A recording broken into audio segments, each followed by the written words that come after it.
a red flag flying here. Hello and welcome to Socialist Think Tank. We have got some extremely special guests for you here tonight. We are going to be talking about the plight of refugees around the world and the way they are treated in the Western world, I suppose, and very specifically the UK. I'm going to introduce the guests firstly to you. So we've always we know this person. It's Jane Strange. Jane, how are you doing? I'm good, thank you. I'm super excited to have John and Cal with us today. Yeah, it's going to be really, really good, isn't it? And yeah, I'm super excited as well. So Jane is one of our long-standing members. If you are a member of Socialist Think Tank, you probably will be asked to come on and do some shows. And Jane's always very, very happy to do so, which we always massively appreciate. And you're brilliant. So thank you so much for what you do, Jane. Next, we have John Smith. Hi, John. Would you like to tell us a little bit about yourself? I am the son of Harry Leslie Smith, who was known as the world's oldest rebel. He barnstormed across the United Kingdom between 2014 and his death in 2018 to not make his past our future. My dad was originally from Barnsley, and he spent his hardscrabble youth in Great Depression Yorkshire. And it formed his socialism. And then through life and that sort of thing, at the end of it, he was quite frankly pissed off with the way neoliberalism had destroyed Britain and destroyed all of the all of the developed countries on this planet through a system that only enriched the entitled. And so that when he was in his 90s, he said, I'm mad as hell. I'm not going to take this anymore. And he asked me if I could help him. And I said, yes. And then he put together a series of books and speeches and podcasts. And he traveled around Britain, Canada, the United States, Europe. And he also did extensive touring in refugee camps. And then subsequently, my father died in 2018. And I took up where he left off. But then unfortunately, I was diagnosed with a pretty hard-hitting cancer, and then COVID came. So I've been sort of sidelined while all of this has been going on. And while that has been going on, and I've been trying to recover from cancer, I wrote a book about my life with my father, his last 8 years, the struggles of COVID, capitalism, and all of that, which I just completed about a month ago. So there we go. That sounds absolutely super interesting. I'm really looking forward to reading that. I always remember, Harry when he was tweeting and so on, like he gave you such insight. It was almost like looking into the past. Like, I think it's so important that we have that link with what's actually happened, because the way he used to like describe his experiences with the NHS and so like it made people actually understand what it is we have to lose. And I think that was really massively important. Oh, it was. And I think the thing is that because, and the most important thing is that because what we forgot so often was, and I mean, it's an overused phrase, but, his generation was called the greatest. But what happened was that there was a certain extent where that generation was supplanted by people from that generation, let's say the Captain Toms of the world, that were not working class. And then it sort of perverted their message, because all of my father's generation, his friends, his work colleagues and all of that were labor members who voted for a socialist state. And that as he was still alive, he was able to tell people socialism is not a bad thing. It is what made Britain survive the middle part of the 20th century. It made people become educated, have health care, and have a right to a decent life. Yeah, absolutely fascinating stuff. And again, that gets lost, doesn't it? Because after 1945, I think everyone thinks that everyone loved Churchill, but they were replaced by the Labour government at the earliest opportunity, which really speaks volumes for what people thought at the time and what the priorities were. Also, I can't let this go past without saying it. Laura says John is a brilliant man in his own right, who also happens to have had an incredible father. So she Thank doesn't you. want you to play yourself down too much there, Thank you. and I think we'd all agree on that one. Thanks, Thanks. John. So I'm going to now move on to Cal. So Cal's joining us tonight in his own right, but we're going to be talking a little bit about Hassockfield and what's going on there, aren't we, as well? But Cal, tell us a bit about yourself. Hi everyone. So yeah, I'm Cal Shaw. I like to call myself an independent communist activist. However, I'm part of various different groups, including Northeast Against Racism, Migration, Asylum Justice Forum, Abolish Detention, which in its own right is part of Abolish Detention, is part of a free group, campaign group, organised around campaigning on the issue of Hassockfield, which you've just mentioned. So Abolish Detention, People's Assembly Durham, and No to Hassockfield campaign. The three of us are kind of three groups are coordinating on demonstrations at the Hassockfield detention centre, which is fast approaching as a thing that will exist in the future. So yeah, I'm happy to talk about that tonight. Yeah, well, we have had a No to Hassockfield campaign on before and explained, what exactly Hassockfield is, but we will go through that again, and it's vitally important to understand what we are doing and why this detention centre is being built and the sort of conditions that those people will be under. So these are really vital things, and in this case, it's women, isn't it? In the Hassockfield. Yeah, women's detention centre. Yeah, women's detention centre. Yes, immigration removal centre is what they call it, but it's basically a prison for asylum seekers. Yeah, short of. Right. So I guess the first question is, like, just to kick this off. And by the way, Lizzie Fletcher's wished you a happy birthday for yesterday, John. So we'll wish you all Thank a you happy very birthday. much. Thank you. And Mark Lungley as well. And Tim Dredge had mentioned that he'd seen a documentary with your dad in called "We Want Our Country Back," I believe. We Want Our Country Back, and it's great to see you on here. So, and a few more people coming in. Hello, everyone who is watching. Please do share this so more people can hear what we've got to say on this extremely important issue. Firstly, to kick off, I don't even know who I'm going to direct this at, but let's assume that we don't know anything at all, and let's assume that someone's wandered in and they've been taken in by the whole idea that, the media narrative around refugees, that these are people who are just like, not that it's a particularly bad thing, not that it's like wanting to have a better life, but like refugees are just coming here for economic purposes. Now, personally, I don't see anything wrong with people coming for economic purposes and migrating for economic purposes. It has happened throughout the entire history of time. People move where there is work, people move where jobs are. But there's nothing wrong with that. But we're not talking about that form of migration at all, are we? We're talking about refugees. So, what is a refugee? Would anyone like to explain that clearly so that our audience, and I'm sure most of the audience will know already, but in case someone accidentally did not know that. Yeah. Cal? Yeah, I'm happy to discuss that. So a refugee, in order to become a refugee, has to first be an asylum seeker, i.e. someone seeking asylum from a situation in their home country which is unlivable or threatens their existence. Maybe they're gay and they're from a country which has, or transgender or whatever like that, and come from a country which has really strict like laws, like death, like being put to death kind of laws, which do exist in places. So they're fleeing in order to be who they are, or they're fleeing a war zone, or they're fleeing famine. Yeah, the list goes on. I mean, there's many reasons why somebody might be fleeing, or domestic violence in some cases.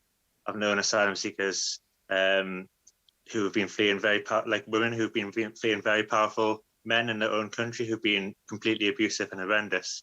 And so, yeah, they have to escape from the clutches of very powerful men in some cases. And in that case, actually, I'll come on to that later, actually. But just to explain what a refugee is. So they have to go through the asylum seeking process, and then they're declared as a refugee by the government when they get status, so to speak. So legally they're two different things, but you have to be an asylum seeker, and then some asylum seekers are lucky enough to be deemed refugees by the state, i.e. they get leave to remain, basically. But yeah, as I'll come on to explain And further on, it's a very long, arduous process, which is no dead cert for anyone. And I think it's important to remind people that the status of refugee is enshrined by UN convention, which is then enshrined by laws of every nation that has signed the UN Convention on Refugees. So it's an agreed upon statement that a refugee is, like Cal said, all of those criteria, so that you can be a refugee entering into any country where you feel that you may find safe haven. And that's the most important thing, that it is not something that has been hobbled together in a quick form. This Convention of Refugees has been around since the 1950s, and there have been certain alterations to it to incorporate issues of gender and those things as we progressed on in time. And I think the most important thing is that when people have to understand, for a refugee, for anyone to say, I'm going to up sticks from my country and travel in a dangerous manner to another country, means that you feel so threatened, that your existence is that close to being annihilated by something, that you are willing to give up everything that you have, which will be your friends, your home, your certification if you were a professional, and all of those things, because you have a legitimate concern that either you or your family or your spouse or partner will be exterminated by the state, by war, by some form of oppression. And nobody does that lightly. And even in my own family, my father's best friend was a Polish refugee, and he left Poland in 1939 because it had been invaded by Nazi Germany. That is the same thing as a refugee who would leave Syria or the Sudan or anything like that.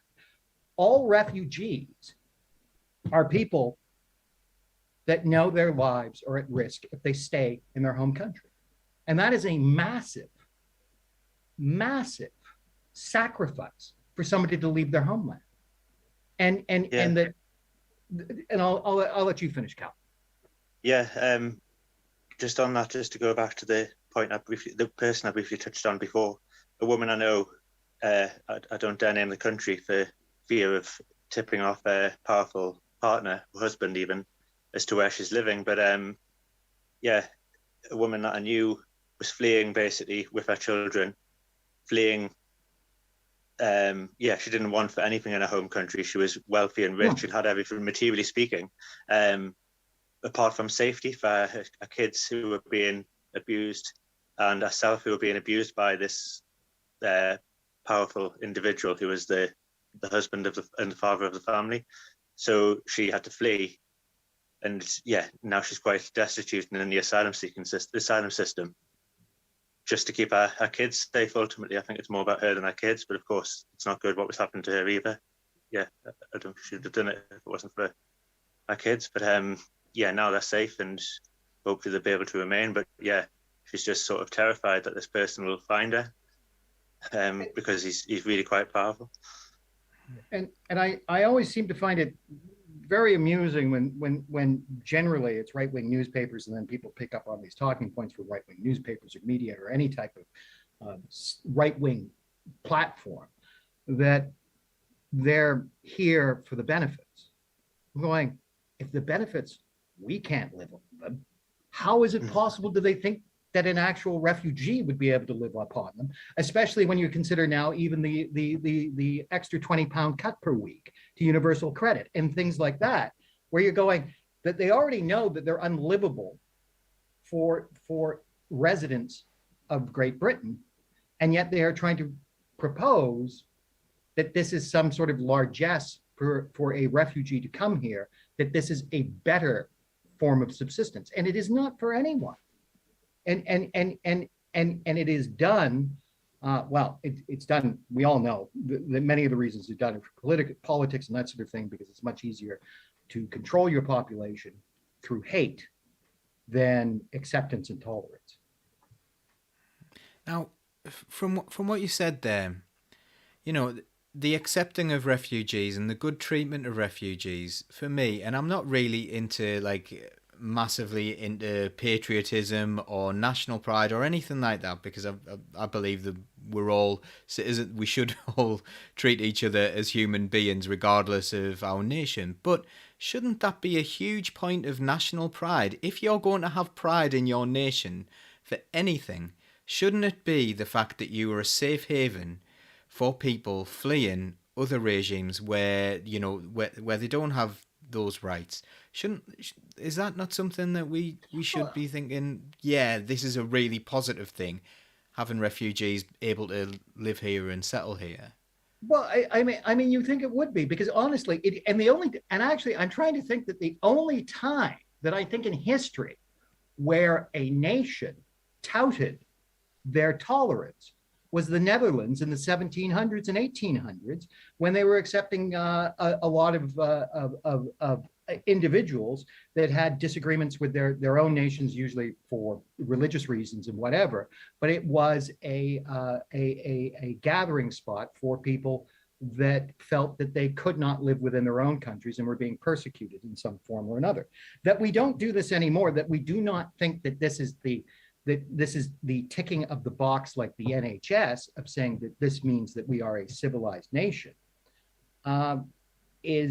is done again because, and I agree with you that we should be doing it, but we don't. Our political leaders don't want to do it because, again, it's much easier to keep and to move other forms of legislation through if you have an intolerance towards refugees. So, all right, that's a really, really interesting point. Jane, you know, I'm going to come to comments in a second to see if you've noticed anything now, because I want to keep people really involved in this, because I've noticed the comments have been absolutely excellent so far, and we'll come back to everything here. But do you maybe think there's something in this that a lot of the people who are fleeing war-torn areas, actually our nation's foreign policy has something to answer for in making these people like unable to live in a safe environment in their own country? Do you think that's part of the reason why it's spun that refugees are here for negative reasons?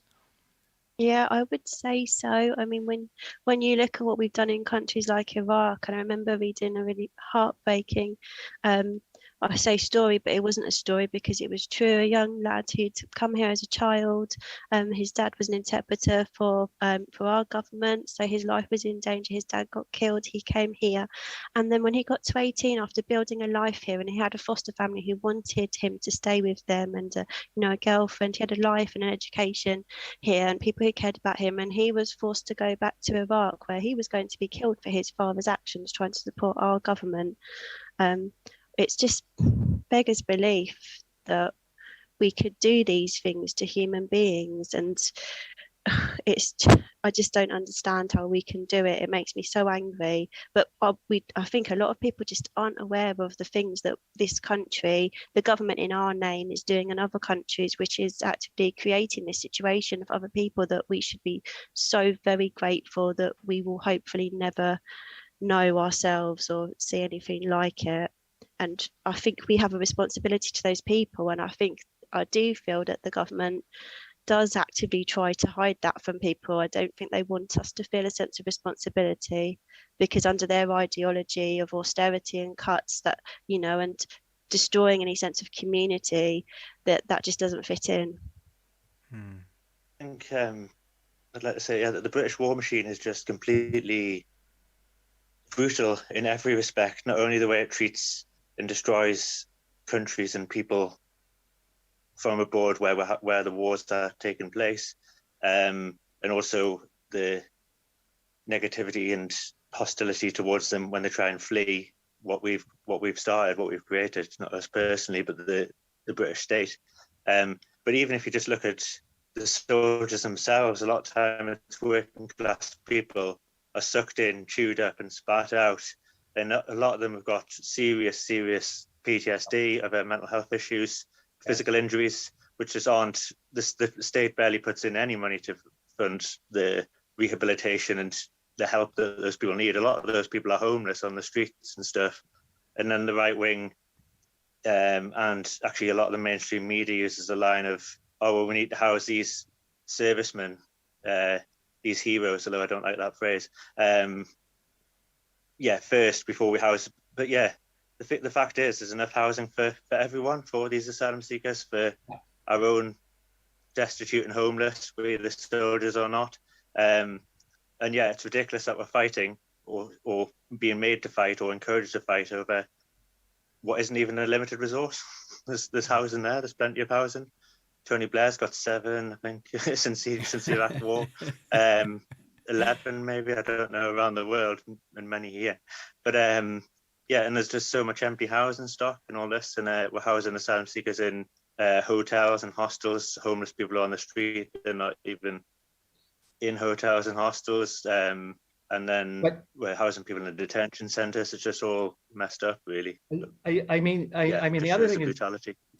And I think Cal has come up with some brilliant points there. I think one thing that we should, emphasize to anybody under any misapprehension, that the hotels that refugees are being housed in are generally hotels that none of us would stay in. And I mean, it was so bad, I believe it was in Sheffield, that a young Afghan boy plunged to his death a couple of weeks ago because there were no proper locks on the windows. And this family had just been airlifted out of Kabul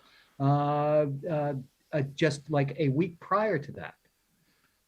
And these are the hotels, and these hotel companies are making a fine profit at charging the same rates of occupancy as they would for a guest that is not going to be staying there, to refugees that generally are given limited mobility outside of their hotel, if any at all, and they're generally in a form of confinement that is much like the prisons that they're in as well, and that's the thing. And again, it is that there is housing stock to house refugees, the homeless, people that are on marginalized incomes, and it is not going to be released because it profits the 1%, who in turn are the ones that are cutting the checks to get Tories and certain members of the Labour Party reelected. And that is where our great battle is to convince the voting public that refugees, like the poor, are not our enemies to a better life. It is the 1%. Absolutely, here I can hear the cheering coming from home there. I think from the homes of the people who are watching. Jane, are there any comments coming in from those people? And I'll bring you in, Cal. Yeah, so many really good comments from people. So Laura earlier on said, why have we got no safe passage here? That's a huge issue. Then Amelia mentioned the way the media stir up hatred. Neil said he wanted to applaud the point that John made on benefits, because that's a really good point. I haven't heard that described so well before either. Then we've got Julie mentioned that her ancestors were Huguenot refugees. They fled religious persecution in France, and they used their lace-making skills to contribute to their community and the economy here. And she also mentioned the City of Sanctuary. I don't know if you know more about that, Paul, that welcomes refugees and provides opportunities to share their culture and skills. Neil mentioned about the language that we use. Why don't we call expats migrants? As if that's something different because they're British, then they're a more important type of person than someone fleeing persecution. And the way that we need to look at how we would feel in their place, and what would we expect people to do for us? Would they expect us to drown? Tim mentioned the Liverpool Arms Fair and wanted to just thank the people people in Liverpool that stood up against that. And Mia made a really good point. I thought how chilling it is, the number of people that seem to be convinced by the government rhetoric that refugees, people, human beings, should be left to drown in the sea, and that someone in a dinghy poses a greater threat than a few powerful people exploiting hundreds of thousands of workers. So really, really good comments. Thanks, Jen. You were very good at that. Thank you very much. You were absolutely thorough in a way that I would never be. Well done. I often think the point you made about the dinghy there, if you're more worried about someone who's floating over the channel on some Coke cans than you are about billionaires, then that exactly shows you exactly where your place in society is. If that is, you think you're going to be knocked off the bottom rung of the ladder. And I think we need to understand that as well, from the point of view that we are not against people who are here, who are struggling. We absolutely are the ones fighting for those people's rights as well, all the time. Sorry, Cal, you've been sitting patiently waiting there for a while. No. I'd like to come in a bit slightly later on about the safe passage and the channel, etc. But just to pick up on on the topic of hotels and stuff. So in the Migration Asylum Justice Forum, prior to the pandemic and in the early days of the pandemic, we were doing a lot in opposition to MIAS, who are the housing provider for asylum seekers. At least they've got the lion's share, at least geographically speaking. I mean, I haven't got the southeast, which is probably where a lot of migrants are based, but the vast majority of the rest of the country, people are being housed by MIAS. Asylum seekers, are being housed by a group called MIAS. And they've increasingly, beforehand, but increasingly during the pandemic, used that as an excuse and a cheaper option to house people in the likes of Premier Inn and very cheap, similar brand, like low budget hotels or cheap hotels, basically. And yeah, the food they've been getting given is basically kind of greasy spoon food all the time. Well, during the pandemic, they weren't allowed out. I'm not sure if that's changed actually, but like even when for the sort of exercise, they were being kind of quarantined inside, even though they'd been here. It wasn't like a quarantine hotel because these people were here before the pandemic, at least most of them were. But they've been housed in the Premier Inn and the like, being given very substandard greasy food and often, and it's affected their skin, their mental health, because they're not getting the vegetables and also not getting to eat the kind of food that they would prefer to eat. They're just being given sort of full English breakfast and chips, these kind of unhealthy meals, which isn't great for anyone's physical or mental health. And those places are completely lack stimulation. Like it's not a nice place to be. And just on that, in terms of the Immigration Removal Centre or Detention Centre, whatever you want to call it, at Hassickfield, the local MP, Tory MP Richard Holden, is sort of trying to characterise these people as being criminals. They're not criminals, they're just simply people who've had their asylum case refused or even some of them haven't had their asylum case, but they're refused, but they're being detained in these places anyway in some cases.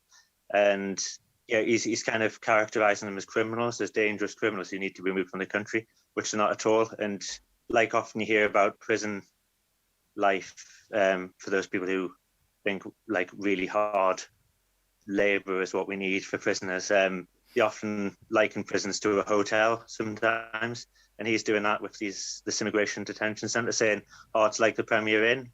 And some woman at the demonstration we just had a couple of weeks back there in this month, because we're doing basic protests every month at Hassickfield, which I'll come on to talk about. But a woman passed, a local woman, said, oh, isn't it kind of like Premier Inn accommodation though, that what they're going to get? Because that's what Richard Holden's been saying. And a comrade of mine was basically like, would you like to live in the Premier Inn 24/7? And she didn't seem, when put like that, she didn't seem so content with the idea anymore. She seemed to start to see, exactly what these people are getting put through. And I would posit that it's without actually having seen the accommodation and without women actually having moved in to say what the experience is actually like, I would posit that it's less substandard to the likes of the Premier Inn. However, even if it is as good as the Premier Inn, it's not good enough for people to be living in 24/7.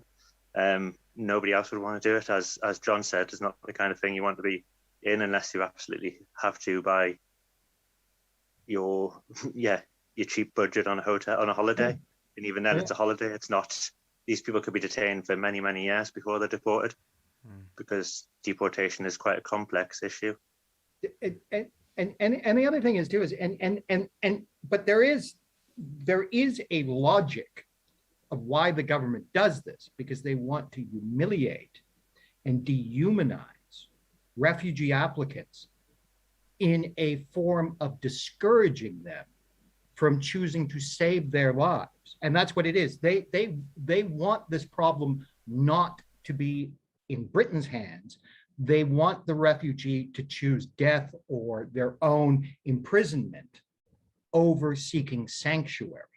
And the worst thing is, it would be appalling if it was just Britain, but it is all of the European Union that is under this same mandate to humiliate the refugee.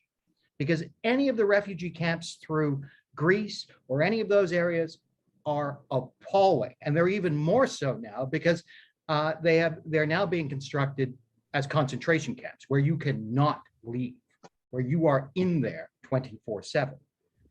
Now, before on the Greek islands, you were allowed to leave each day and you could, amble around the town, or you could find a place because there would be other respite centers set up by NGOs to ease the psychological trauma, first of all, of fleeing your country, but also the trauma of then being forced to live either in a tent or a shipping container, which was provided by an NGO that may have 12 or 15 single men in it if you are a single person, or you are in a cramped family container on your own with children that are suffering severe effects of having left their country and anything that they consider normal or safe.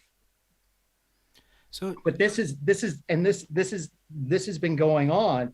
So it is a concentrated effort, which is why this becomes even much more difficult to resolve, except through our endeavors to protest legally, politically, and socially, and also in a form of demonstrations, peaceful, and all of those, to ensure, at least to the refugees, that we have not forgotten them, but to remind politicians that there will come another election day, and there will come people that are willing to put the rights of others as equal to their rights, because we've already done this before in 1945. Because in 1945, when we voted in the Attlee Labour government, it was constructive in its sense of accepting refugees, which is why we took in 300,000 Polish refugees and their families. And I can see that happening again in time, as long as we mobilize people to be prepared to vote accordingly and vote for something that is for the future and for the present, but will make you feel proud of being a citizen of Britain and be proud of being a human being.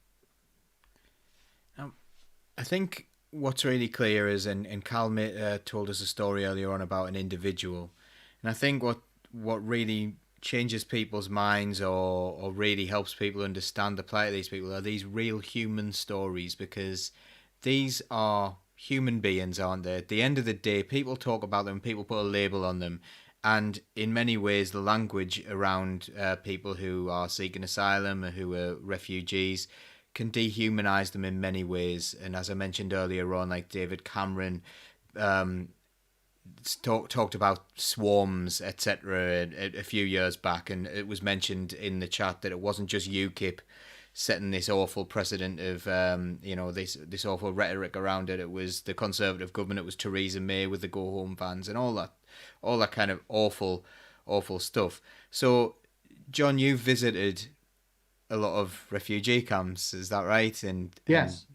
And do you have any stories about I do. those places I mean, and about the type of people who were there? I'll tell you a couple of stories. The one of the ones that I was amazed by was when my dad and I went to the jungle in Calais in 2016, I think it was. And that's when it was at its worst. There was about 9,000 inhabitants in a very small couple of square mile industrial wasteland outside of Calais. And my dad was 92 then, or 93, and he approached some Sudanese men, and they were absolutely broken by what they had witnessed, leaving the Sudan, taking rickety rafts across the Mediterranean to Italy, making their way on foot through Europe. And they were law students. They were law students. They were young men in their 20s who, if we had allowed the Sudan to be the Sudan and be a democratic nation where we were not selling our armaments and trying to extract their mineral wealth, they would have had a reasonable life there, doing real estate transactions and simple things like that. And they would have went and on Saturdays to watch their kids play football and things like that. That would have been their lives. But instead, they were threatened by the military government, by the division between North and South Sudan, and they fled. And there they were on this wasteland, two 24-year-old men talking to a 93-year-old man that had been through the Second World War. And my dad is trying to reassure them that things will be okay. But he knows, and he knew this because after we left, he said, I hope I just gave them some hope, but I really think in the end, they're going to be crushed by the system. Unlike the people that he knew during the Second World War and the refugees he encountered then, because he said there was a feeling among Europeans, among Britain, among Canadians, Americans, and all of this, that we have to be our brother's keeper after the war. Now, I mean, like, there were a lot of other considering factors, but he said, I hope that I could just give them some sense of optimism, like food, to keep them alive a little bit longer, and maybe that they could find a way to escape the jungle. And I have no idea whatever happened to them. They just disappeared into history and into their own history. But after my dad died, I went back to Calais, and I visited the detention center. They were deporting a young man that was from an African nation, and he was going back to Italy because that was his first country of arrival, which is sort of a bogus deal with the UN Convention on Refugees. And it really is a bad thing. And we'll talk about that later. But when I was talking to him, I looked at him and I'm going, this guy, he's just 25. And I brought him cigarettes and some other things. And I'm thinking, you should be at the clubs, mate. You should be, chatting up, trying to find love, trying to just be a young man, right? A young person. And he said, I don't want to go back to Italy. And I said, why not? And he said, because I'm Black. And they are so racist there, they beat Black refugees on the streets. That he had gone from his country through Libya, had been sexually tortured in the camps in Libya, fled on a small raft with bullets going everywhere, lands in Italy, in Lampedusa, and then gets beaten there by angry right-wing yabos. And he makes it all the way to the Calais, and he gets caught again, and he's in a detention center. But what amazed me was he said all of these things, and he still had a sense of optimism and hope. And I truly hope that somehow he was able to get a life somewhere in Europe that allowed him the right just to have a life, just to have hope and joy and all of those things. And I don't know what happened to him. And then there was another young man that I met in Calais in a psychiatric hospital. And he was a little bit older. He was in his 30s, and he had been found to be self-harming himself. He was having problems because he was older, and it's usually a much younger group of refugees at that thing. But he was just defeated by all of this stuff, felt guilty that he had left his father back in Iran and all of these things, and he just wanted to die. And I remember talking to him, and he goes, I'm just a cook. That's all I want to do. I want to cook at a restaurant. And there he is with cuts all up and down his arm because we have tortured him. We have said, no, you do not have a right to a life. You are a criminal. You are taking our food and our money, which is a complete lie. And I have no idea whatever happened to that young man either. And these are the horrible things you see in refugee camps. And yes, some people get out, some people get to make a life for them. But around the world, we have 70 million people that are refugees in camps, displaced from their homelands. None of those, not a majority of those people are ever going to find a place to call home again because we make too much profit off of wars against their nations. Wow, incredibly well summed up there. I've noticed a couple of the comments coming in about how powerful that was, but also we've got Julie Ward who's been on the show before. She was a former MEP, and she's been talking about the Coats for Calais campaign in the European Parliament that she spearheaded. And the fact that, when people had went left and they'd gone to Paris and they were just living in appalling conditions, and these are the realities. People. I think people say, "Oh, is it a safe country?" And that is some sort of excuse for why nobody should cross another technically safe country to come to the UK. But there are thousands of reasons why someone wanted to come to the UK. Family reasons, the fact that they speak the language, all sorts of different reasons. And the fact that, maybe for them, like in Italy, it wasn't safe in France for them, and it hasn't been safe in Italy for them. And these are the awful realities that people face. Are there any other comments coming in there, Jane? I want to bring in Neil said he wonders how many of our roots go back to refugees, given that we live on a small island, and whether refugee or migrant. I'd probably say that all of us do, don't they? If you know anything about the history, we all descend from migrants. So it's ridiculous. Where's this arbitrary line being drawn where you're not a proper British person because you came in the wrong time? It's ridiculous. And Julie, I know you mentioned what she's saying, but she said that there are lots of women in the jungle in Calais, but the media portrayed it as mostly men, and you got to wonder why they do that, and it makes me angry. Sorry to go with my own comment here, but this really matters to me a lot at the moment. It's a really big issue, the toxic masculinity and the way I think men are brought up with expectations upon them which are probably quite unhealthy. And I mean, why is it okay to think, why is it more acceptable that men would be treated like this than women? I mean, I think of my nephew, my brother, my husband.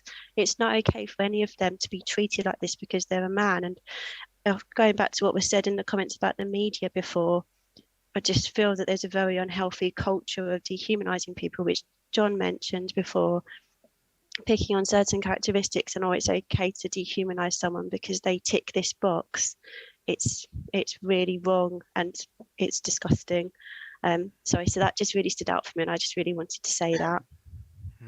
Thanks, Jane, and it's incredibly important. Now I'm going to move on now to Hasekfield and what specifically is going on there. And I'm not sure if you're aware of this, John, but this is something that we've spoken about before on the show, and it is local to Cal and I, who both live in the northeast of England. Now, can you explain exactly what Hasekfield is and the people who are going to be detained there, and why it's an inappropriate place for those people? Yes, so Hasekfield is a more modern, more recent name of a place that people might know as the infamous Madamsley Youth Offenders Institute. Previously, in the past, young boys who are now, I wouldn't like to put an age limit on it because I don't know when it closed exactly, but are now middle-aged to old men suffered really quite severe sexual and physical abuse in this sort of detention centre that was supposed to rehabilitate them from being misbehaving youths, and really it just messed up their life so bad because they were being physically and sexually abused by the people that were supposed to rehabilitate them and were supposed to oversee the detention in this place. So it's renowned for being really quite horrific. It's been various detentions, like various other rehabilitation centres for British people previously. I couldn't say when it closed, as Hassickfield Correction Centre, I think it was called, but it's about to be reopened in December. In December of this year? They're saying now, 22nd, I think. They don't quote me on that. It's going to be opened as it's not the 22nd, but it is in December, and it's going to be 22 asylum seeker women or failed asylum seeking women housed in the facility as an initial sort of pilot, and they're looking to introduce more women in the future. I believe it's up to 80 that they're planning on housing there, but they're going to house the first 22 in mid-December, basically. And so if people have heard of Yarswood Detention Centre, it's going to be a version of that, but here in the northeast. Yarswood is again infamous for sexual and physical abuse, particularly sexual, it's a women's detention centre in the southeast, I believe, or the south. And there's just been horrendous cases of sexual abuse by the prison guards. I say prison guards, which is what they are, but the detention centre security staff towards these women. And they've been on all sorts of protest for, on account of the sexual abuse, and also the just humiliating conditions they've been kept in, and lack of things like sanitary products at times, toilet rolls, these sort of things. It's just basically a prison, but it's for people who have committed no crime other than to try and flee persecution, and subsequently have ended up in a immigration prison. There's no word for it than that. So that's what Hassickfield is. That's what it's going to be. It's in Consett, or near Consett, which is a part of County Durham. County Durham being a huge, vast and quite sparse area of little towns dotted around.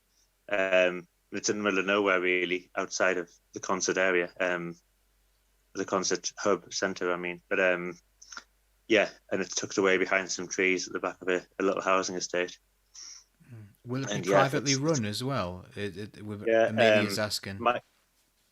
Mighty, the other company that are going to oversee it. It's not going to be government employed staff. It's going to be staff of Mighty, which is one of those companies a bit like Serco and G4S. They've got their hands in every pie. They do scaffolding, electricity, maintenance, security, and they're actually, if people know Newcastle city centre, the street wardens, the NE1 street wardens. The NE1 is a business improvement, business development company which does various business promotion, but the street rangers with NE1 coats on are actually Mighty staff in disguise as NE1, sort of plastic policemen, fake policemen. They go around trying to pretend they've got power to shut down protests and all this, which in actual fact they haven't, but they like to pretend they do. But Mighty do a lot of different things, but this is the thing that they're doing now is run this immigration centre. They've been recruiting staff for it, and so it's going to be managed and run by them. For me, this sounds like something from a horror film, and it's infamous around here. Medhamsley Detention Centre is infamous in the northeast of England for being a horrific place. It is the sort of like setting the scene. Like, we've got Halloween coming up. It's like setting the scene for an awful horror film where everything goes wrong in this. That's the kind of feel I get from that. The place should have been knocked down. It should never have been used again. Julie said as well, they've changed the name again. They're going to try and sanitize it because Hassickfield managed to get a bad reputation now. So they're going to call it Derwenside instead to try and rebrand it. So they already know how toxic the Medemsley was, and now Hasek failed. So like, you know, the idea of putting people in that kind of building, is it like, has it been brought up to scratch? Is it in good condition? I heard something about someone using it before, and it was decided that it was inappropriate for army use. Am I correct in thinking that? Is that something that I've picked up from somewhere or somewhere else? I'm not sure. I've not heard that, but I can quite possibly believe it. There's been a lot of renovation going on. I say renovation. There's been a contractor in renovating. Oh, I think we've lost you there for a second. Can I just cut in? Actually, sure. there. That's definitely the case with Napier Barracks. For what you're saying. Sorry. Oh, sorry, you cut out there for a second, Carl. So, sorry, you were saying. Yeah. Sorry, just go back to the beginning of what you were saying there, please. Yeah, so there's been contractors in for a little while now renovating it. I say renovating it. They've been working on site, know exactly what they're doing. It's hard to find out, and they've been using contractors basically. Well, that's a lot of the building companies use sort of private contractors, but they've been doing work on it. Yeah, though none of us have seen the inside yet, and the failed asylum-seeking women haven't yet been housed in it. So until they are, it's hard to say exactly what the state of the accommodation is going to be like. But can't imagine it being very nice. And at the end of the day, regardless of how nice it is, it's a prison. They're not going to be allowed out. They're going to be stuck in there indefinitely. And Britain's one of the, in fact, is the only nation in Europe, or formerly at least in the European Union before we left, to have indefinite detention. So these people could be in for a very long time, or not very long at all, before they're deported or let out and let back into society. Because remember, they're not actually a danger to us, to society, although a lot of the right wing and the media like to portray them as such. But so they could be there forever. Like when you get a prison sentence, usually you've got a let out date and a date to look forward to getting out. These women are, and asylum seekers in these centres, whether they be male or women, men or women, depending on the centre, of course, don't have that luxury of a release date or a deportation date. You get deported suddenly one day, quite often. They're just taken away from there, put in a plane and sent back to a country, not always a country of origin, actually, just whichever country the government can palm them off on. But so they'll be in there with no idea of when they will leave again, and whether they'll be left back into this country or outside of the detention centre, or deported one day. It's absolutely shocking, whichever way. So Durham County Council opposed this as well, and but the local Conservative MP does not oppose this, and this is interesting because the Conservatives kind of have control in County Durham now for the first time ever. So that's quite an interesting dynamic. John, have you seen any places like this? Is this one of the things that you've seen on your travels, or what are your thoughts on this kind of detention centre? I know of those places that are like that. I think that the United Kingdom does it probably more extensively than anywhere else. Canada does this to a certain degree too. And in fact, there is detention with no end date for certain refugees in the Canadian scenario, even though we try to hide that quite well. We try to pretend that doesn't exist. But what I found is on my travels is that everybody is trying to move towards offshore housing. It's why the European Union pays so much to Turkey, to Libya, to some other North African states. It is what Britain wants to do, which is so that there will be nobody coming over. They will be all housed in third-party countries where they will be abused, like in Libya, whether through torture, through sexual attacks, all of these other things. And that way, it's harder for the press, the media, and activists to get information if it is in a country that is already authoritarian, that is housing these refugees as payment. And they will extract as much money as possible for their back end, not for the better housing of refugees. And this is the dangerous juncture that we've now got into in Britain, because the Home Secretary, that's what she wants to do. She wants to move everybody offshore. And I think that they were even in discussions with Albania to a certain degree to house refugees in Albania as well. And this is incredibly dangerous. And the imprisonment of refugees is, again, if anybody that is not well informed about the refugee situation, if they hear a refugee is in prison, they will think, well, they're in prison because they're criminals. They have done something. They have broken some law. They are not fit for our society. And that is why we have to be able to fight tooth and nail against incarcerating any refugee in a prison, because they have committed no crime. And even if a crime may be committed, it would be generally found that any type of infraction on civil law and that will have been the result of PTSD, shock and trauma, mental illness. It will not be an inbred larceny. And that again, because I was wondering when Cal was talking about the institution, whether there's even any psychiatric care there for people that are housed there. Is there any psychiatric care, or is that not part of the budget? I don't know. Sure. Do you know that one, Carl? Do you know the answer to that one?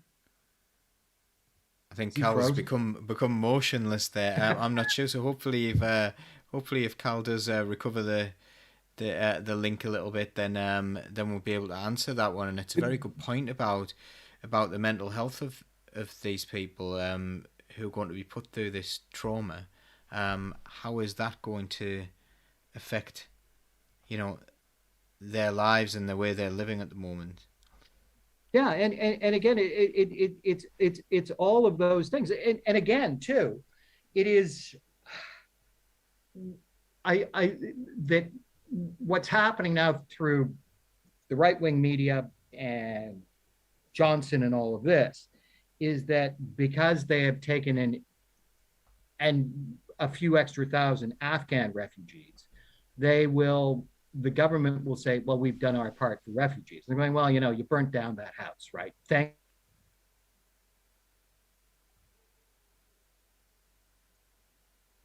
Oh, we've lost John now. Oh, I'm back now. You're back now, Carl. I think someone's trying to shut us down here. So, Carl, that question that John just posed about the. We lost you a second there, John, but we're all back now. I think we're all back in the room. So Carl can now answer the question about mental health facilities. Yeah, the answer to that question is we don't yet know. As I say, it's a worrying time because they've announced these women are moving in mid-December, but until they're in, it's very hard for us to know. I know we are planning on having regular demonstrations, hopefully on a weekly basis. Let's say demonstrations, just a small number of people, if that's all that's available, to go on a weekly basis to try and make contact with the women through the fence and through the, from outside to inside, and give them a support phone number and all this so they can make contact with us. And I'm sure the women will be very creative in the ways that they can get round any attempt to silence them and shut them down, so that we're hoping we'll be able to form some sort of dialogue and find out exactly what the life is like inside this particular place. But I don't know of any mental health provision at the minute. Apparently Julie Ward said that Spectrum Health have got the mental health contract. So this is the more I learn about this story, the more it reminds me of everything else, the privatization of everything. This seems to be a huge aspect of what's going on here. Some sort of private company who are doing this in order to make profit. And that scares the life out of me, because I've seen what's happened in academy schools, for example, when they're trying to make a profit, and the the service level goes down. And you've got the same in GP surgeries and stuff when they're privatized, and all of a sudden we're finding that actually you're not seeing a GP anymore, you're seeing a nurse practitioner. Not that there's anything wrong with nurse practitioners if any are watching, but you're not getting that GP anymore, and it's that gradual reduction in the level of service that you'll see through privatization. And this is screaming of that. This seems to me to be an exercise in profit. Does anyone recognize that? Yeah, in this? and not only that, and I can and cynically, I'm saying this with a cynic side, that I know that any type of psychiatric care, if it's going to be done not through an NHS but through a private system, the task will be to make the patients zombies through pharmaceuticals rather than doing any real type of therapy. It will be to keep them quiet and docile through large amounts of antidepressants and whatever. And yes, many people that have PTSD have depression, but this is an attempt, in my opinion, that they would be doing just to make sure that people are not protesting or actually exploring why they have PTSD and how to end it. Yeah, I think that's quite very possible what will happen. And I was going to say, this exercise in profit, as Paul said, let's say, for example, though obviously it'd be less than this, but the Spectrum Healthcare, whatever they're called, will get a set amount of money off the government to provide this care and also take a profit. If, say, 100% of the women need need significant mental health help, that's going to drain away that budget, and they're not going to get the help they need because there's a profit margin that needs to be satisfied as far as the companies and directors. And I mean, all you have to do is look at long-term care and COVID, and you can see what type of treatment anybody will get on a profit motivation when it's either save lives or trouser some extra money. The money is going to be trousered. And we're seeing that particularly, I've seen that, experienced that through my work with Migration Asylum Justice Forum, focusing on MIAs. We brought a lot of stuff to their attention, and for example, the lack of internet access and technology and ways of getting in touch with the housing provider that the asylum seekers had. And MIA's solution to that, the housing company's solution to that, was to go back into the third sector, the charities, the mutual aid groups, asking if they could donate or pay for phone top-ups and donate technology applications, i.e. phones and laptops or whatever, tablets, etc. When they've got over £1 billion contract, because they didn't want to dip into the profit side of the money and the housing and hotels. It's just, shoddy service at the expense of profit, which should terrify anybody. It's not just limited to the asylum seekers, as we've mentioned.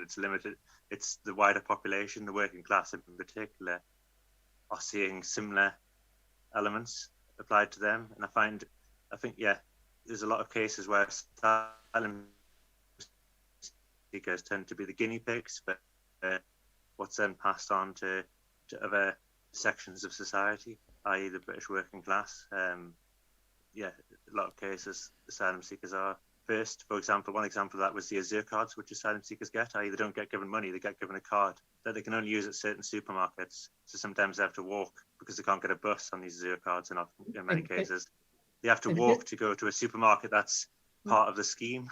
And then they can't get the food they want there and all this, and they're relying on the prices of the food in that supermarket to use that card. They tried to roll that out, I don't know if it was successful, to so-called problem families, i.e. families where there's a drink or drug or gambling addiction based thing. Rather than give the family money, they would give them one of these punitive, humiliating cards. And it's the Australia model, because Australia was doing that with the benefits claimants as well as any refugees that actually got into the country. That and from any thing I've looked at in Australia, it's punitive, and it is just absolutely humiliating for a user that they have a specific debit card that is cashless, and it is only accepted for certain things in specific shops that are part of the scheme and program. And they also know they're also charging more for these products too, so that they're skimming off the top of it, these shops as well. So I agree with you that they use the most vulnerable first to see how much or little resistance there is by society before they roll it out to another vulnerable group and another vulnerable group, until it is totally normalized that 30% of your population is subhuman and living a stigmatized existence as the scapegoat for all the ills, which really only exist, again, because we vote for conservative politics that is not in itself democratic or egalitarian or fair. Again, brilliant points, all of you, and thank you so much for that. Now, what I want to do, I've noticed, especially with Carl's point around around the way they treat working class people, everything on this show, we always talk about like a variety of different things, but it always comes back to the system. It always comes back to the system of capitalism and trying to, make profit out of every action, and never doing things for social reasons, always doing things because apparently the market knows best, even though the market needs bailing out by a more social system anyway, regularly.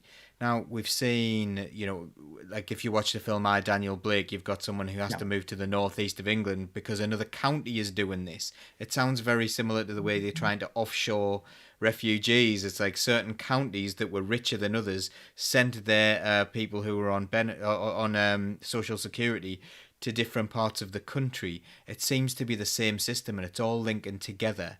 Am I right in thinking that? Am I right in having that feeling that this is just all linked to capitalism and linked to the way with the whole society's run? I think so. Yeah. I definitely believe that it is all directly connected to capitalism, and to turn everybody into a monetized unit, and that that you are only as good as how much profit you can make for the person above you, and that this is why you find it in the way that benefits are doled out, and the way that the system has been completely hollowed out since Thatcher came to government 40 years ago. And that it was because that had Thatcher not come into government in the 1970s, I believe that we would have had a much more Scandinavian model in Britain. And it would have been a much different society. But capitalism, the way it works everywhere, is that we need to grind down what the working class, whether it's the working class in the 19th century, or the 20th century, or now in the 21st century, which is why that I find it amazing when you have to try to explain to people that are in the gig economy, and they may be working in IT, but I go, you're working class because you're not making a decent salary. You are working class, even if you wear a suit, if you are not given the financial resources that allow you to properly feed yourself and house yourself, and actually also put some away so that you can retire in some form of dignity, even if that may be 40 years down the road. And that it is incumbent upon all of us to try to proselytize that idea that more of us are working class than we might care to admit. And it is not, working class is not having to wear a flat cap.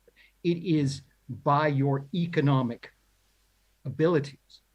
And that is how you have to identify yourself now in the working class, is that where do you stand? And if you stand with more debt than assets, by and large, you're probably working class. Definitely. And I would say, like, debt is such now, like private debt is such now, that you could be in such trouble. Even the people who appear to be living middle class lives with, you know, a new car in the driveway, a nice house, and things like that, it could all come crashing down with it within a a very small amount of time, within a month or less, you know, for these people, if they lost their job. And I would say we need to look at the definition around that as well, as to whether these people I agree. with really precarious financial systems based upon credit, you know, that is the way our system is now. And increasingly, more and more people, in my view, are becoming working class because of that system. Right, so I'm going to ask Jane to do some comments for us now. And then what I'm going to do is, for the last section, we've identified the problems really well here, and we've highlighted some really harrowing tales and things. But I want to talk about how things are going to look different. So after Jane's done the comment, how could we make a better system? What would a better system look like? And how could we make that, maybe, like, how could we make that a reality, rather than just us coming up with these ideas that are never going to happen? How we're going to make that a reality? Have a think about that while Jane does some comments. I know that's a big, big question. So I've got a long list again. Sorry, we've had lots of really good comments tonight. So going back, Pete Mason was mentioned that refugees, they were undermined so that it's more acceptable to dehumanize them. And Julie and Jeanette both were speaking about the fact that when Britain was a colonial power, we exported our language and culture to other countries, made them give up their own culture and accept ours, and now we're offended that they feel that they're part of our culture and have some link to us and would want to come here for sanctuary when they're in need, which I think is a very good point. Amelia asked, do people not know what's happening abroad to create these situations where people are having to flee for their safety? And I think people know there are wars going on, but I'm not sure that people do know, you know, the absolute horror and detail of those situations and what's behind it, and the extent to which perhaps our government might have some responsibility in those situations, or to which we might be providing the bombs that are causing those situations. Laura mentioned, which I think we've already picked up on this in discussion, about the fact that it's a class issue, but portrayed by the government and media, you know, as if refugees are something different, something dangerous. They're a convenient villain for the working classes to keep us quiet. Whilst the government do things they want them to be doing.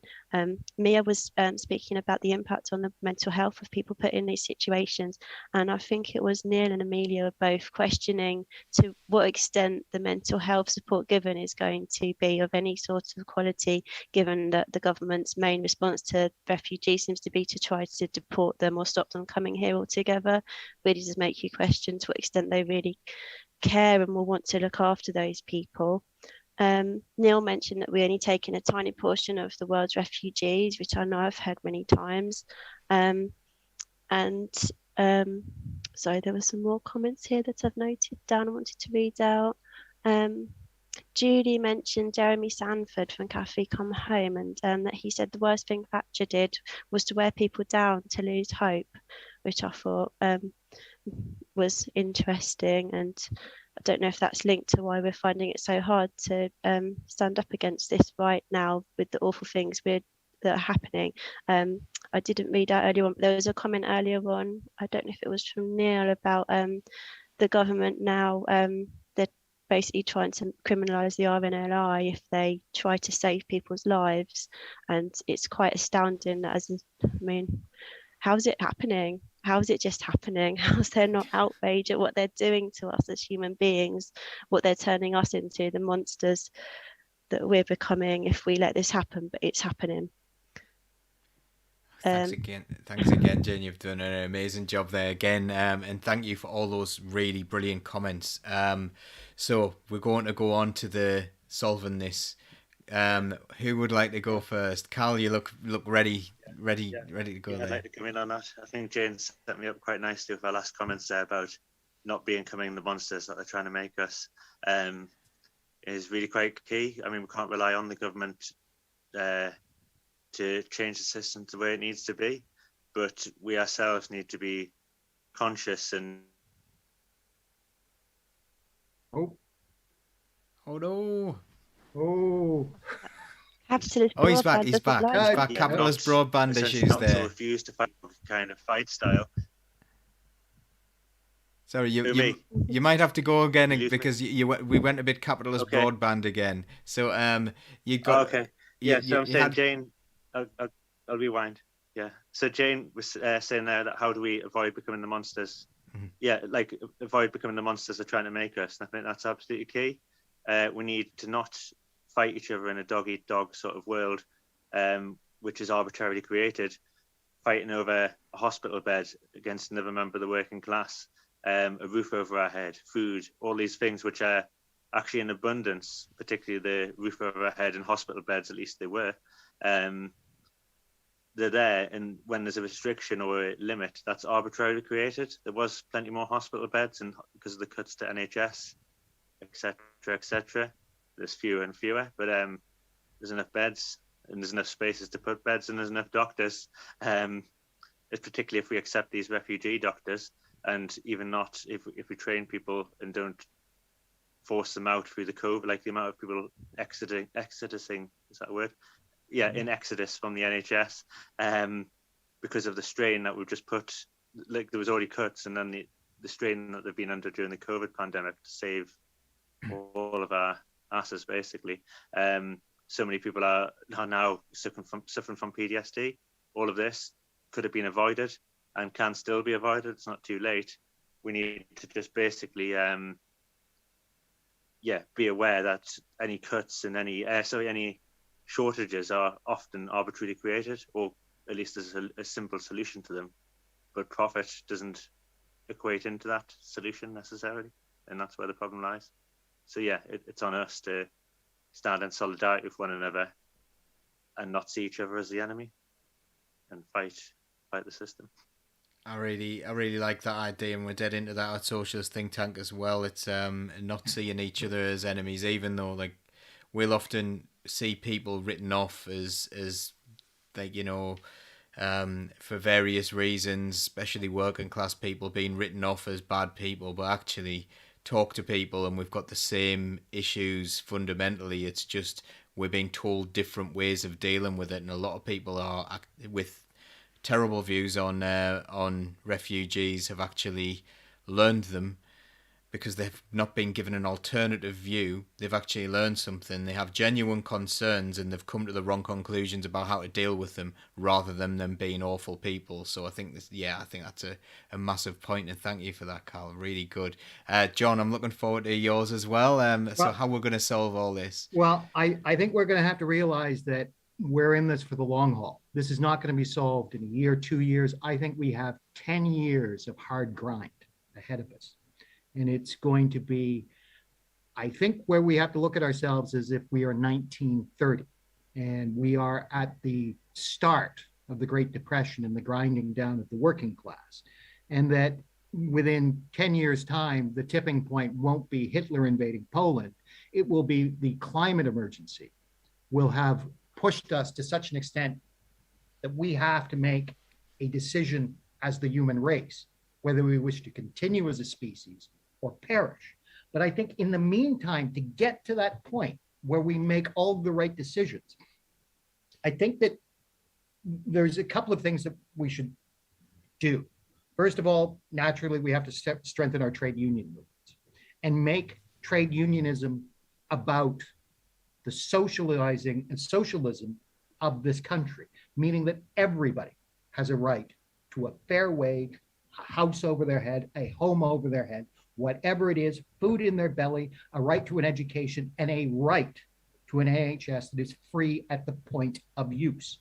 And that we remove all ideas of it being privatized and we republicize, or we return it back into the public domain, those that have already been sold off or are now private concerns. But I think one of the most important things we have to do as people is, I think that Britain needs a constitution.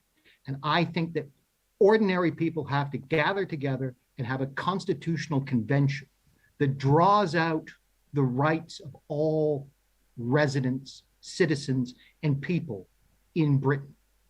And that we do it We don't wait for the politicians to do it. And we draft this Constitution amongst experts, amongst ordinary people, amongst the marginalized and the entitled.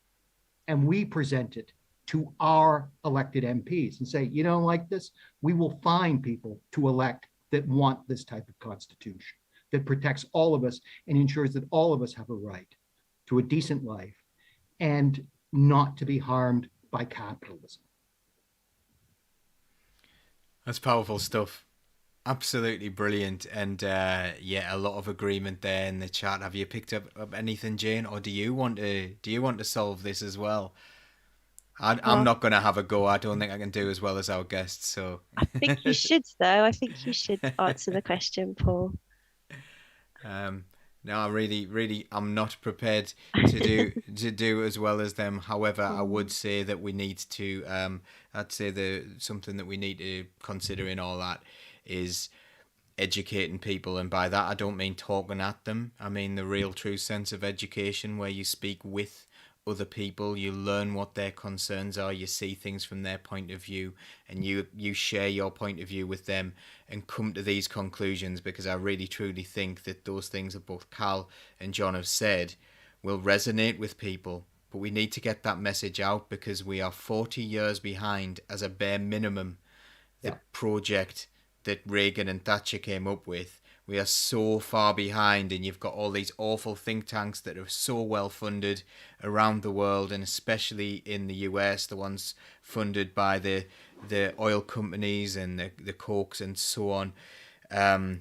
They are still spreading this awful rhetoric of hatred and destroying the planet and all the things that we need to change.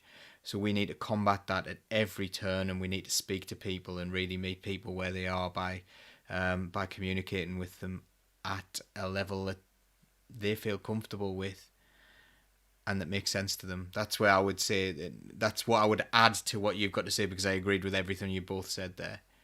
Jane, you've got to go now. Thank you for that. You always have really good opinions and you don't have a chance to speak them, so it's nice to hear that. But I think just building on that, we absolutely need all these things. And I think Judy said a few times in the comments, and Jeanette's agreed, we need to change our voting system. For me, obviously our voting system isn't working. I'm not really sure what will work until we get more people engaged, because it seems to me that right now we've got a tiny proportion of the population engaging and choosing whatever representatives there are. So we need to have good people put forward, but we need people to know that they're there and what they're offering, and to know actually what the other people we keep on voting in are also offering.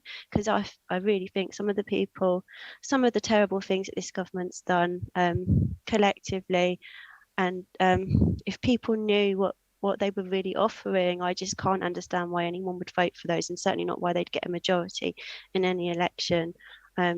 Laura said something that I don't understand. She said Constitutional Convention Hamilton. I don't know if anyone knows. That's from the United States.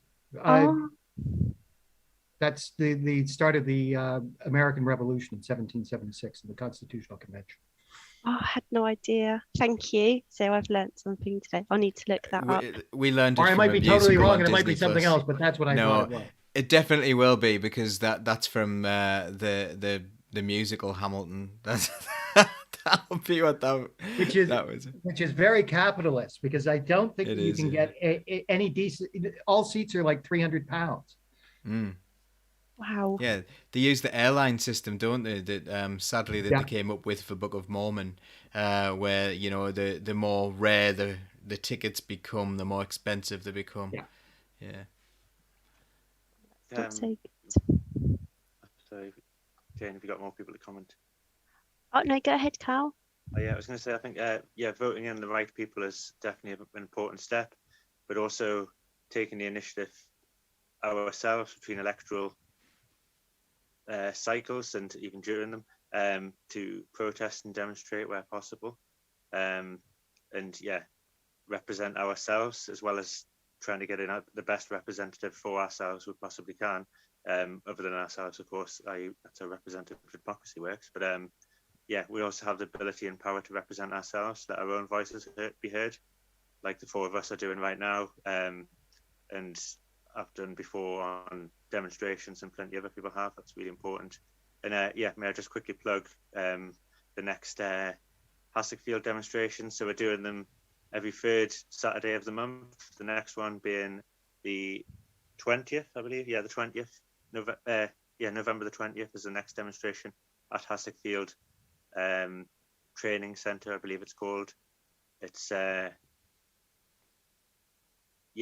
just up the hill from Ebchester, close to Concert, near the town of Medhamsley. If you check out Abolish Detention, People's Assembly Durham, or No to Hassockfield's Facebook pages, you'll find the advertising for the next demonstration on there and the location of it.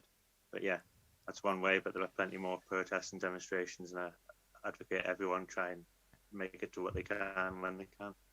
Thanks for that, Cal. And thank you for your input as well into demonstrations. I've said it before, but I really did enjoy your contribution when I saw you at the monument. It was very brave and very much challenged the police who were there at the time. They didn't look particularly happy with what you were saying, but it was actually absolutely bang on what you were saying. So thank you for all your contributions as well. Were they your closing comments there, Cal?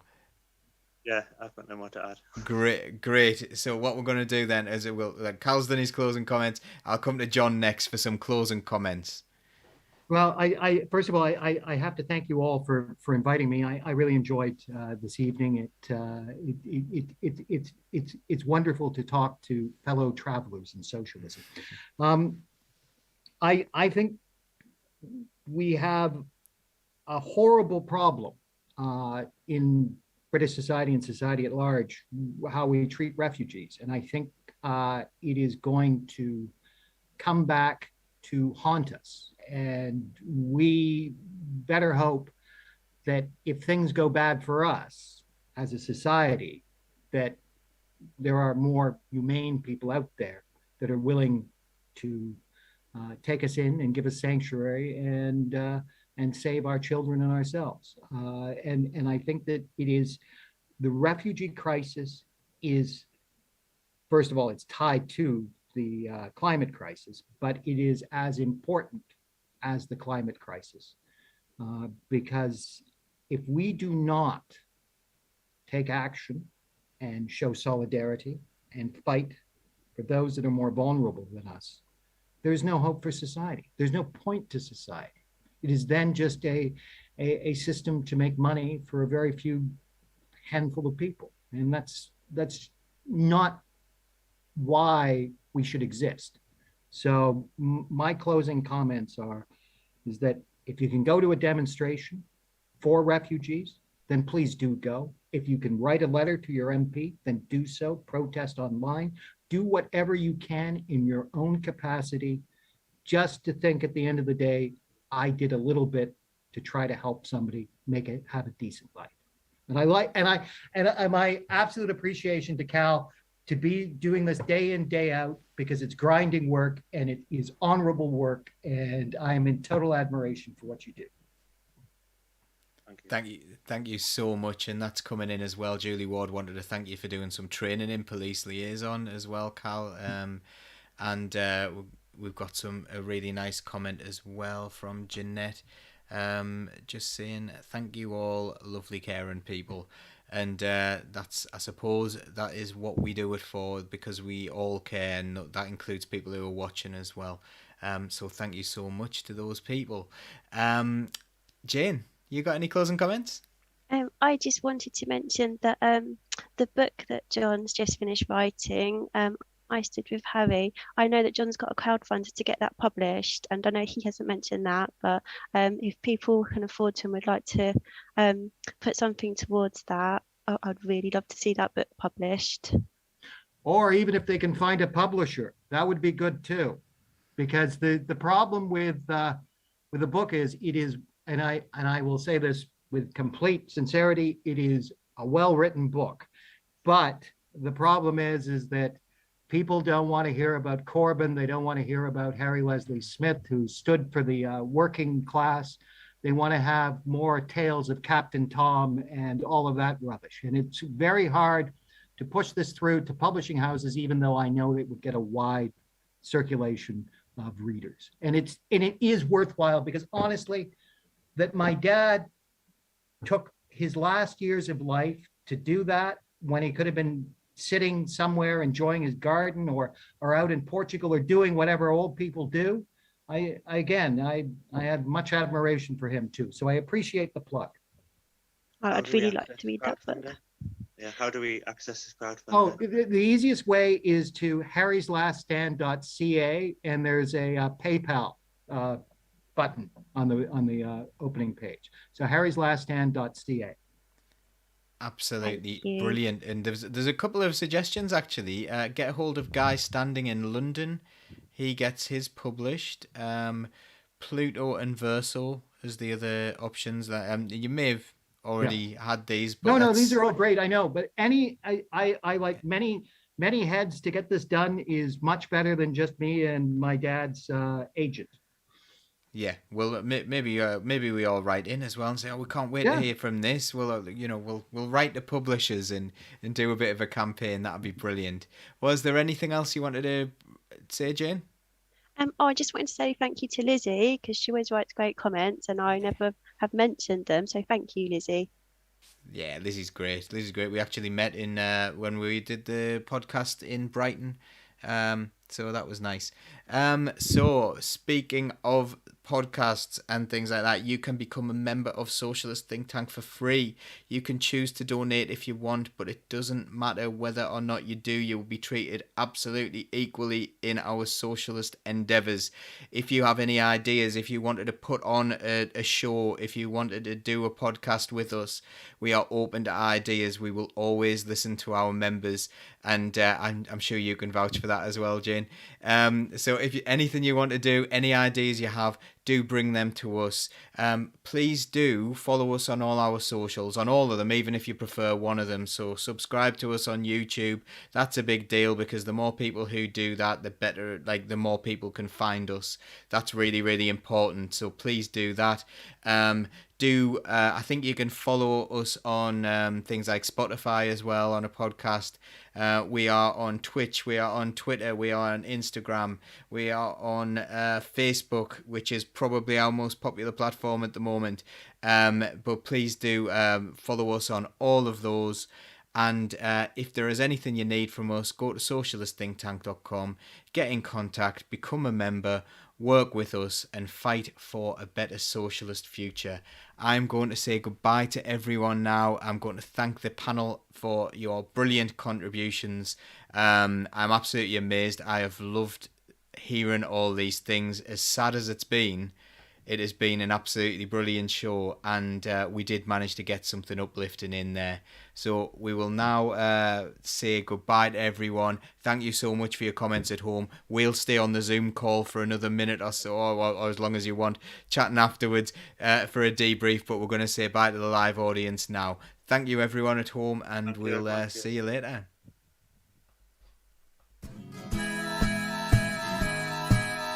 Keep the red flag flying here.